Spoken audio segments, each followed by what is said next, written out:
He trabajado por más de un año en este giróscopo personalizado. Estos son mis últimos resultados. Para haceros entender mejor, permítanme demostrarles cómo un giróscopo se comporta. Hay diferentes tipos de giróscopos ahí fuera. Este es un 2D o F, 2 Degrees of Freedom, que son 2 grados de libertad. Puede rotar libremente en 2 ejes. El eje de abajo lo llamaremos eje Z. El eje horizontal lo llamaremos eje Y. Una vez que el disco empieza a girar, se mantiene en esa posición. Un empujón en el eje Z provocará una rotación en el eje Y, y un empujón en el eje Y provocará una rotación en el eje Z. Esto es muy importante. La dirección de giro del disco dicta la dirección en la que el giróscopo reacciona. Por ejemplo, lo desbalanceamos por este lado y giramos en un sentido del eje Y. El eje Z del giróscopo girará en una dirección. Y si invertimos el giro con el mismo desbalanceo, provocará un giro contrario del eje Z. Por tanto, un desequilibrio en el eje Y actuará de la misma manera. Si un lado es más pesado, el eje Z rotará, pero si revertimos el sentido de giro, el eje Z rotará de forma opuesta. Si tienes en cuenta ambos resultados, puedes, en cierta manera, descartar desequilibrios. Por lo que si ves una prueba de medición del giróscopo deberías preguntarte el por qué, si lo ponemos a girar en la otra dirección, revirtiendo el sentido de giro de la rueda, el giróscopo mostraría desbalanceos.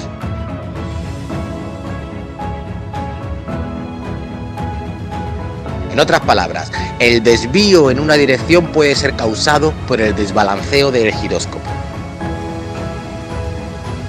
Pero un desvío del eje en el mismo sentido, testeado en ambas direcciones del disco, no puede ser por el desbalanceo.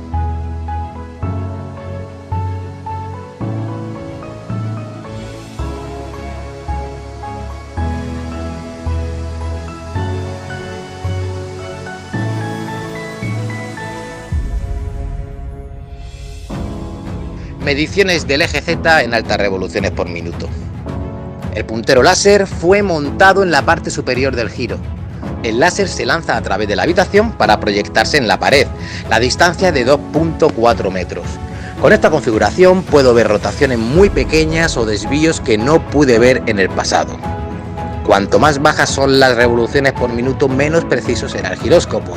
Así que para obtener los mejores posibles resultados, tomé medidas solo en los primeros 2 minutos después de girar el giróscopo y que sus revoluciones por minuto estén entre las 5.000 y 9.000 vueltas.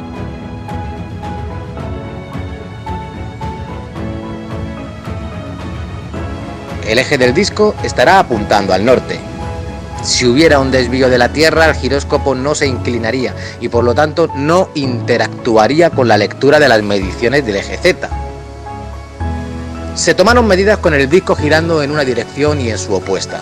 Todas las medidas pueden verse completas al final de este vídeo. En total hice 8 pruebas del giróscopo rotando en sentido horario.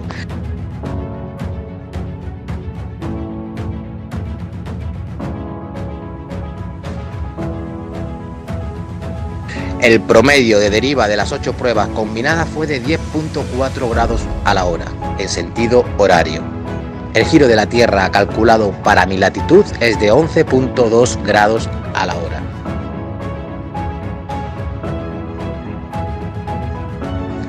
Mediciones en el eje Z a altas revoluciones por minuto con un motor montado.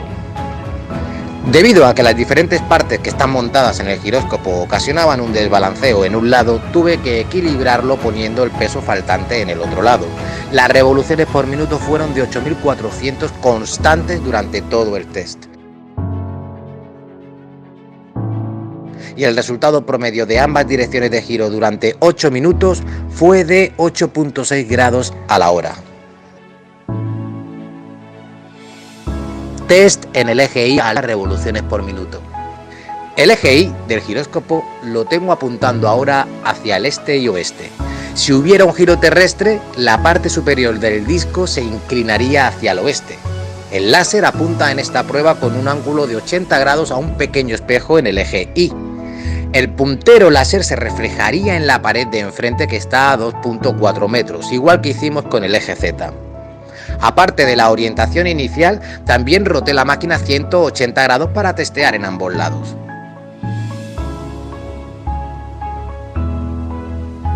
En los 3 test el disco giró hacia el oeste, con un desvío similar. El cálculo del ángulo real de inclinación del eje Y no es tan simple. El láser se refleja en el cardan, por lo que el láser se refleja con un ángulo determinado. Para hacer estos cálculos muy precisos hay que tener en cuenta los 80 grados con lo que el láser apunta al espejo y también al movimiento del conjunto de los ejes Z e Y. En anteriores mediciones que hice, un cálculo bastante preciso, los resultados estuvieron muy cerca del esperado para el giro terrestre, de unos 10 grados por hora según mi localización.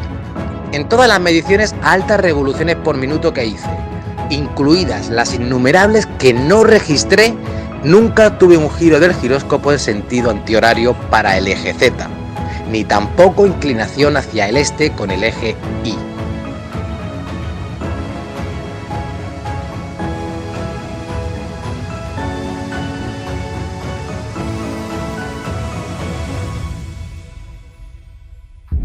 Así que lo siento por ustedes, terraplanistas.